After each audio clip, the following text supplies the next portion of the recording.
Hello అండి, welcome to my channel Padmini cook book. ఇవాళ నేను సగ్గుబియ్యంతో ఒక మంచి హల్వా రెసిపీ చూపించబోతున్నానండి. అది కూడా ఎలాంటి కలర్స్ లేకుండా చాలా న్యాచురల్గా, హెల్దీగా, పిల్లలకి చాలా ఇష్టంగా నచ్చేలాగా ఇలా సగ్గుబియ్యంతో హల్వా చేసి చూపిస్తున్నాను. తప్పకుండా ఇలా ఒకసారి పిల్లలకి చేసి పెట్టండి. ఈ కలర్కే వాళ్ళు చక్కగా అట్రాక్ట్ అయిపోయి తినేస్తారు. ఈ స్వీట్ రెసిపీ కోసం ముందుగా ఒక మిక్సీ జార్ తీసుకుని అందులోకి 2 కప్పుల దాకా సగ్గుబియ్యం తీసుకున్నానండి. ఈ సగ్గుబియ్యం నేనైతే ఒక గంట పాటు నానపెట్టుకున్నాను. ఒక గంట పాటు నానపెట్టుకున్న సగ్గుబియ్యాన్ని వాటర్ తీసి పక్కకు పెట్టుకుని ఇలా 2 కప్పుల దాకా సగ్గుబియ్యాన్ని తీసుకోవాలండి. నానపెట్టుకున్న సగ్గుబియ్యాన్ని 2 కప్పుల దాకా తీసుకోవాలి. తర్వాత ఇందులోకి న్యాచురల్గా కలర్ కోసం బీట్రూట్ని తీసుకున్నాను. ఒక్క మీడియం సైజులో ఉన్న బీట్రూట్ని చిన్నది తీసుకున్నానండి. బీట్రూట్ మరీ ఎక్కువ అయినా కూడా వాళ్ళకి ఫ్లేవర్ తెలిసిపోతే కనుక తినరు అసలు. కాబట్టి ఒక్క మీడియం సైజులో ఉన్న బీట్రూట్ తీసుకుని కొద్దిగా వాటర్ పోసుకుని ఒక 3 యాలకులు వేసుకుని బాగా మెత్తగా పేస్ట్ లాగా చేసుకోవాలండి. మెత్తగా పేస్ట్ చేసుకున్న తర్వాత ఒక గిన్నెలోకి ఇలా స్ట్రైనర్ పెట్టుకుని వడగట్టుకుంటే ఇందులో బీట్రూట్ ముక్కలు కానీ మనకి సగ్గుబియ్యం ఎక్కడైనా నలగకుండా ఉన్నా కూడా చక్కగా ఫిల్టర్ అయిపోతాయి. ఎంత మెత్తగా గ్రైండ్ చేసుకున్నా కూడా ఒక్కసారి ఇలా ఫిల్టర్ చేసుకుంటే మనకి పేస్ట్ అనేది స్మూత్గా వస్తుంది. అలాగే హల్వా రెసిపీ కూడా చాలా సాఫ్ట్గా ఉంటుందండి. ఇలా మొత్తం ఫిల్టర్ చేసుకుని ఈ చివర్లో మిగిలిన పిప్ అంతా కూడా తీసేసి పక్కన పెట్టేసుకోవాలి. వాటర్ కూడా మరీ ఎక్కువగా పోసి గ్రైండ్ చేసుకోవద్దండి. కొద్దిగా మనం నానబెట్టుకున్న సగ్గుబియ్యం వాటర్ని ఒక పావు కప్పు దాకా తీసుకుని గ్రైండ్ చేసుకోండి. చూసారు కదా ఎంత కలర్ఫుల్గా వచ్చిందో.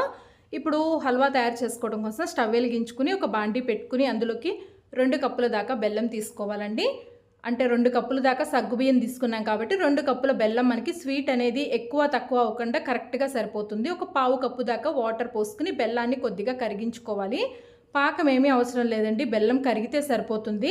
వాటర్ తక్కువగానే పోసుకున్నాం కాబట్టి బెల్లం అంతా ఇలా కరిగిపోయిన తర్వాత మనం ముందుగా ఫిల్టర్ చేసి పెట్టుకున్నాం కదా సగ్గుబియ్యం పేస్ట్ని ఇలా కలుపుకుంటూ వేసుకుంటే మనకి ఇది ఉండలు కట్టకుండా ఉంటుందండి. బెల్లం సిరప్లో వేసిన తర్వాత చూసారు కదా ఎంత మంచి కలర్ వచ్చిందో.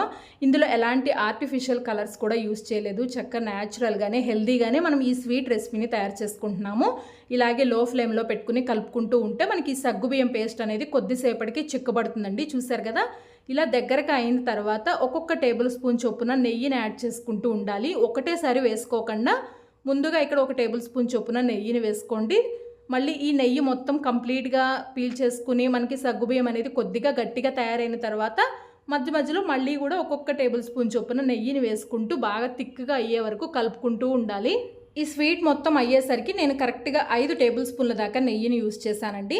నెయ్యి మొత్తం ఈ సగ్గుబియ్యం అంతా చక్కగా పీల్ చేసుకున్న తర్వాత మళ్ళీ ఒక్కొక్క టేబుల్ స్పూన్ చొప్పున నెయ్యిని వేసుకుంటూ బాగా చిక్కగా అవ్వాలి.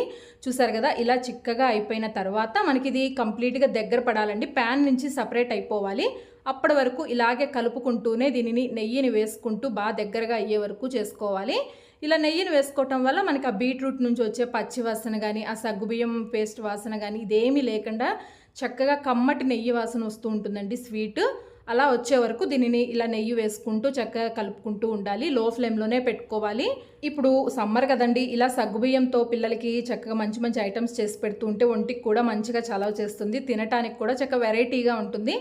ఇలా కొద్దిసేపటికే మనకి ఫైనల్గా ఇలా ప్యాన్ నుంచి సపరేట్ అయిపోయింది. అలాగే కలర్ కూడా ఎంత థిక్గా ఎంత బాగా వచ్చిందో కదా. కలర్ చూస్తేనే మనకి పిల్లలు చక్కగా తినేస్తారండి ఇష్టంగా.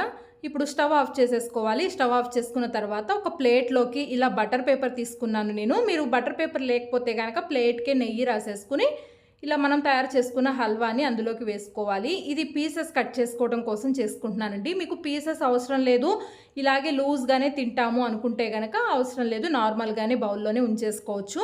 ఇక్కడ నేను పీసెస్ కట్ చేసుకుంటున్నాను కాబట్టి ఇలా ఒక ప్లేట్లోకి నెయ్యి రాసిన బటర్ పేపర్ తీసుకుని అందులోకి హల్వా వేసుకుని గరిటతో ఇలా కొద్దిగా స్ప్రెడ్ చేసుకుంటున్నాను. పీసెస్ లాగా కట్ చేసుకుంటే పిల్లలు కూడా చక్కగా పీసెస్గా తీసుకుని తినడానికి బాగుంటుందండి. అందుకని పీసెస్ లాగా కట్ చేసుకుంటున్నాను. పైనుంచి ఇలా జీడిపప్పుని సన్నగా కట్ చేసుకుని వేసుకోవాలి. మీ దగ్గర బాదం పప్పు, పిస్తా ఇలాంటివి ఏ డ్రై ఫ్రూట్స్ ఉన్నా కూడా చక్కగా సన్నగా కట్ చేసుకుని వేసుకుంటే పిల్లలకి తినడానికి కూడా హెల్తీగా ఉంటుంది. చేతికి కొద్దిగా నెయ్యిని అప్లై చేసుకుని చేతికి అంటుకోకుండా ఇలా హల్వాని కొద్దిగా పల్చగా సమానంగా స్ప్రెడ్ చేసుకోవాలి.